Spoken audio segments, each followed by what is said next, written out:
Hello everyone, welcome back to my channel Hariya's Kitchen Treats. ഇന്ന് നമ്മൾ prepare ചെയ്യാൻ പോകുന്നത് ഒരു പുതിയ ഡിഷാണ്. പ്ലാന്റൈൻ്റെ റെസിപ്പിയാണ്. എൻ്റെ video like, share and subscribe ചെയ്യാത്തവരുണ്ടെങ്കിൽ പ്ലീസ് ഒന്ന് സബ്സ്ക്രൈബ് ചെയ്തിട്ട് സപ്പോർട്ട് ചെയ്യണേ. കൂടാതെ ബെൽ ഐക്കോൺ പ്രസ് ചെയ്തേക്കണേ. അപ്പോഴേ നിങ്ങൾക്ക് എൻ്റെ ഫർദർ അപ്കമിങ് വീഡിയോസിൻ്റെ നോട്ടിഫിക്കേഷൻ കിട്ടുള്ളൂ. ഈ വീഡിയോ സ്കിപ്പ് ചെയ്യാതെ നോക്കണേ. അപ്പോഴേ നിങ്ങൾക്ക് ഫുൾ പ്രൊസീജിയർ അറിയാൻ പറ്റുള്ളൂ. പ്ലാന്റൈൻ്റെ health benefits: high in antioxidants, good for your heart, weight management, enhances good gut bacteria, cholesterol free, low sodium, rich in vitamin A and C. ഇവിടെ ഞാൻ എടുത്തിട്ടുള്ളത് 3 പ്ലാന്റൈനാണ്. ഇത് നന്നായിട്ട് വാഷ് ചെയ്തിട്ട് ഇതുപോലെ നമ്മൾ സ്കിന്നൊക്കെ പീലാക്കി വെക്കാം. നമുക്ക് ഞാനിവിടെ 3 എടുത്തിട്ടുള്ളത്. നിങ്ങൾക്ക് എത്ര ക്വാണ്ടിറ്റി വേണോ അത്ര എടുത്തോളി. ഇതുപോലെ നല്ല വൃത്തിയിൽ നമ്മൾ നല്ല സ്കിന്നൊക്കെ പീലാക്കിയിട്ട് 3 പ്രാവശ്യം അല്ലെങ്കിൽ 4 പ്രാവശ്യം നമുക്ക് വാഷ് ചെയ്തിട്ട് വരാം. കുറച്ചും കൂടി തോലുണ്ടാവാൻ പാടില്ല. വീഡിയോയിൽ കാണുന്ന പോലെ നമുക്ക് നന്നായിട്ട് സ്കിന്ന് പീലാക്കണോ പ്ലാന്റൈൻ്റെ. ഇപ്പോൾ ഞാനിവിടെ റൗണ്ട് ആയിട്ടാണ് കട്ടാക്കുന്നത്. നിങ്ങൾക്ക് ഏത് ഷേപ്പിൽ വേണോ, നീളത്തിൽ വേണോ, അല്ലെങ്കിൽ സ്ക്വയർ ഷേപ്പിൽ വേണോ, അല്ലെങ്കിൽ റൗണ്ട് ഷേപ്പിൽ വേണോ, നിങ്ങളെ ഇഷ്ടം പോലെ നിങ്ങൾ കട്ടാക്കാം. ഇവിടെ ഞാൻ റൗണ്ട് ഷേപ്പിലാണ് കട്ടാക്കുന്നത്. ഈ തിക്നെസ് വേണം കട്ടാക്കാനായിട്ട്. ഇപ്പോൾ ഞാൻ എല്ലാ 3 പ്ലാന്റൈനും കട്ടാക്കി വെച്ചിട്ടുണ്ട് ഒരു ട്രേയിൽ. നിങ്ങൾക്ക് ഇനി തിന്ന് വേണമെങ്കിൽ ഇനി തിന്നായിട്ട് കട്ടാക്കാം, അല്ലെങ്കിൽ ഇനി തിക്നെസ് വേണമെങ്കിൽ അതുപോലെ നിങ്ങൾക്ക് കട്ടാക്കാം. എല്ലാം കട്ടാക്കിയതിന് ശേഷം വേണം നമുക്ക് ഒരു മിക്സിംഗ് ബൗൾ എടുക്കാനായിട്ട്. ഇപ്പോൾ ഞാൻ കട്ടാക്കി വെച്ചതിന് ശേഷം ഒരു മിക്സിംഗ് ബൗളാണ് എടുത്തിട്ടുള്ളത്. 3 ടേബിൾ സ്പൂണാണ് റൈസ് ഫ്ലോർ, അരിപ്പൊടിയാണ് എടുത്തിട്ടുള്ളത്. നിങ്ങൾ എത്ര ക്വാണ്ടിറ്റി പ്ലാന്റൈൻ എടുക്കണോ അതിനനുസരിച്ച് വേണം നമുക്ക് അരിപ്പൊടി എടുക്കാനായിട്ട്. ഇപ്പോൾ മുളക് പൊടിയാണ്, റെഡ് ചില്ലി പൗഡറാണ് എടുത്തിട്ടുള്ളത്. 1 സ്പൂണാണ് red chilli powder, 1/4 teaspoon turmeric powder, coriander പൗഡറാണ്, മല്ലിപ്പൊടിയാണ്, കുറച്ച് ആവശ്യത്തിന് ടേസ്റ്റ് അനുസരിച്ച് ആവശ്യത്തിന് ഉപ്പാണ് എടുത്തിട്ടുള്ളത്. ഇത് വന്നിട്ട് മൈദ ആണ് എടുത്തിട്ടുള്ളത്. 1 സ്പൂൺ മൈദ ആണ്. ഇത് കോട്ടിങ് ചെയ്യാൻ വേണ്ടിയാണ്, കോട്ടാവാൻ വേണ്ടിയാണ്. അപ്പോൾ നമുക്ക് 1 സ്പൂൺ വെച്ചിട്ട് എല്ലാം ഒന്ന് മിക്സാക്കി എടുക്കാം.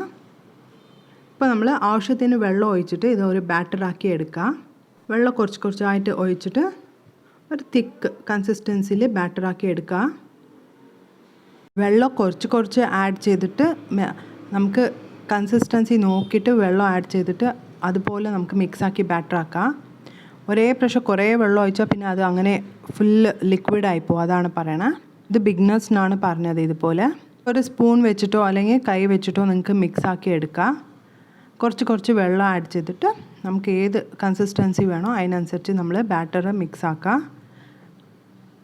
കൂടുതൽ അരിപ്പൊടിയായ വളരെ തിക്കായി പോവും, നല്ല സ്ട്രോങ് ആയി പോവും. നമ്മൾ ഫ്രൈ ചെയ്താൽ നല്ല ഹാർഡായി പോവും. പ്ലാന്റൈന് ഫ്രൈ ഹാർഡായിപ്പോൾ. അതാണ് പറയണത്. വീഡിയോയിൽ കാണുന്ന കൺസിസ്റ്റൻസിയാണ് വേണ്ടത്. ഇപ്പോൾ നമ്മളുടെ പ്ലാന്റൈൻ കട്ട് ചെയ്ത് വെച്ചത് ഞാൻ ഇവിടെ വീഡിയോയിൽ കാണിക്കുകയാണ്. ഇതുപോലെ നമ്മൾ എല്ലാം ഒന്ന് ആഡ് ചെയ്ത് കൊടുക്കുക ഈ ബാറ്ററിൽ. എന്നിട്ട് നമുക്ക് കൈ വെച്ചിട്ട് നന്നായിട്ടൊന്ന് മിക്സ് ആക്കിയിട്ട് ഒന്ന് മാരിനേറ്റ് ചെയ്യുക. ഒരു 5 മിനിറ്റ്സ് റെസ്റ്റ് ചെയ്യാൻ വെച്ചാൽ മതിയാവും. ഇപ്പോൾ വേണമെങ്കിൽ നിങ്ങൾക്ക് ടേസ്റ്റ് ചെയ്ത് നോക്കുക. ഉപ്പോ മുളക് പൊടിയോ കുറച്ച് ടേസ്റ്റിന് അനുസരിച്ച് വേണമെങ്കിൽ നിങ്ങൾക്ക് ആഡ് ചെയ്ത് കൊടുക്കുക. എന്നിട്ട് ഒന്നും കൂടി മിക്സ് ആക്കി കൊടുത്താൽ മതിയാവും. ഇപ്പോൾ നമ്മളൊരു കുക്കിംഗ് പാനിൽ ഓയിൽ ഒഴിച്ച് കൊടുക്കുക. കോക്കനട്ട് ഓയിലോ റിഫൈൻഡ് ഓയിലോ സൺഫ്ലവർ ഓയിലോ നിങ്ങൾ ഏത് കുക്കിംഗ് ഓയിൽ യൂസ് ചെയ്യണോ അത് ആഡ് ചെയ്ത് കൊടുക്കുക. അത് നന്നായിട്ട് ഹീറ്റ് ആയതിനു ശേഷം നമ്മളിത് പൊരിക്കാനിട്ട് കൊടുക്കുക. നമ്മളുടെ പ്ലാന്റൈൻ നന്നായിട്ട് മാരിനേറ്റ് ആയിട്ട് വന്നിട്ടുണ്ട്. ഇപ്പോൾ നമുക്ക് എത്ര ആവശ്യം അതിനനുസരിച്ച് നമ്മൾ പാനിൽ ട്രാൻസ്ഫർ ആക്കിയിട്ട് നമുക്ക് പൊരിക്കാം. ലോ ടു മീഡിയം ഫ്ലെയിമിൽ വെച്ചിട്ട് വേണം പൊരിക്കാനായിട്ട്. അല്ലെങ്കിൽ മേലത്തെ ഭാഗം നന്നായിട്ടത് കളർ ചേഞ്ച് ആവും, ഉള്ളിലും അത് കുക്കായിട്ടുണ്ടാവില്ല. അപ്പോൾ ലോ ടു മീഡിയം ഫ്ലെയിമിൽ വെച്ചിട്ട് 3-4 പ്രാവശ്യം തിരിച്ചും മറിച്ചും ഇട്ട് കൊടുക്കണേ.